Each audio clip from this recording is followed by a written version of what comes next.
Je vous propose qu'on se retrouve sur Facebook le jeudi et le vendredi qui précèdent le dimanche des élections. On pourra faire des questions-réponses en direct, sans tabou. Vous pourrez me poser tout ce que vous voulez comme question, j'y répondrai avec le cœur. Je pense que c'est important, avant d'aller déposer son bulletin dans l'urne, que vous puissiez savoir pour qui vous votez et quelles sont mes ambitions pour la ville de Nice.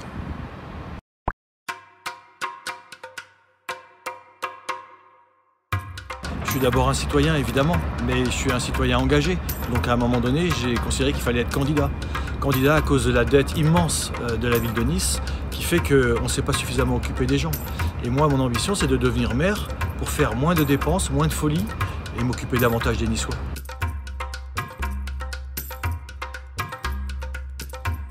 Ici à Nice, on est fiers d'être français, on est également très fiers d'être niçois. C'est un grand bonheur d'être les deux à la fois.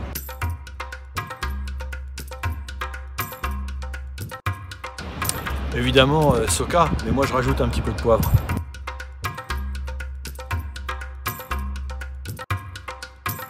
Pour moi, on est d'autant plus à l'aise pour faire de la politique qu'on ne vit pas de la politique. Moi, j'ai été officier de gendarmerie pendant 25 ans. Et puis, depuis quelques années, j'ai créé mon entreprise. Je fais du conseil en sûreté, de l'ingénierie sûreté.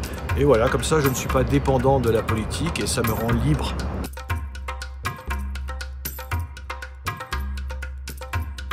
La dette de la ville de Nice est tellement importante qu'aujourd'hui on ne peut plus faire d'erreur sur les choix des grands travaux. Il faut impérativement mettre à niveau l'usine de retraitement des déchets de l'Ariane. Rien n'a été fait depuis 25 ans et pourtant cette usine pollue, elle pollue trop l'air de Nice. Il faut aussi mettre à niveau impérativement et dans des délais très courts l'usine d'Aliotis qui traite les 2/3 des eaux usées de la métropole. Il est urgent de faire quelque chose sur cette usine.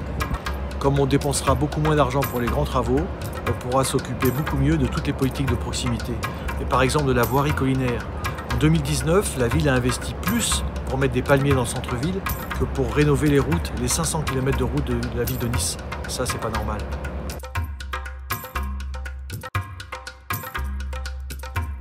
Alors forcément, ici, on est tous derrière l'OGC Nice. Mais moi, quand j'étais jeune, j'ai beaucoup joué au rugby, en club, en scolaire, en universitaire. Alors évidemment, j'ai un petit penchant pour le stade niçois.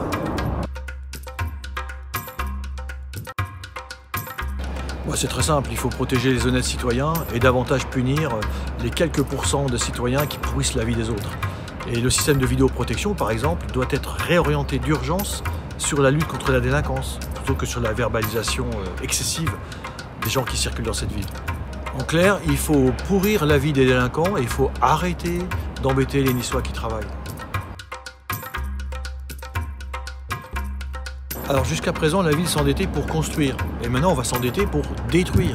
Tout ça n'a évidemment pas de sens, c'est de la folie. Le TNN vient juste d'être payé, ou quasiment. C'est un outil en excellent état. Pourquoi le raser? De même que Acropolis, pourquoi détruire la salle Apollon pour essayer de la reconstruire 200 mètres plus loin au palais des expositions? Halte aux folies dépensières, l'argent qu'on économisera, on le mettra dans toutes les politiques de proximité. Pour moi, la question ne se pose pas vraiment. Dans la vision que j'ai de la fonction de maire, c'est pas être bunkérisé dans l'hôtel de ville et avoir peur de sortir. Au contraire, c'est aller dans la ville, partout, à chaque instant, et rencontrer les Niçois. Moi, si je suis élu maire, je m'engage une demi-journée par semaine à recevoir tous les Niçois dans mon bureau. Sur les grandes décisions, je crois qu'il est important de consulter la population et puis surtout, une fois que la population s'est prononcée, de respecter sa décision. Pas comme ça a été fait sur le sondage sur l'aéroport de Nice. Quand on fait un référendum qui a coûté plus de 100 000 € pour savoir si oui ou non on doit vendre les parts de la métropole qu'on a dans l'aéroport et que les Niçois décident non, il ne faut pas vendre, eh bien, il faut respecter le résultat de ce référendum. C'est le minimum. Et ensuite, c'est mon engagement, je serai beaucoup plus proche de tous les conseils et comités de quartier qui sont l'expression de la démocratie directe.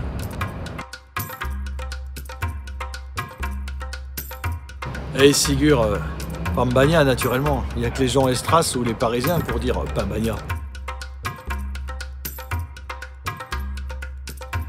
Un peu des deux forcément, mais une petite préférence pour la musique. Moi je joue de la guitare électrique et puis j'ai toujours adoré l'opéra.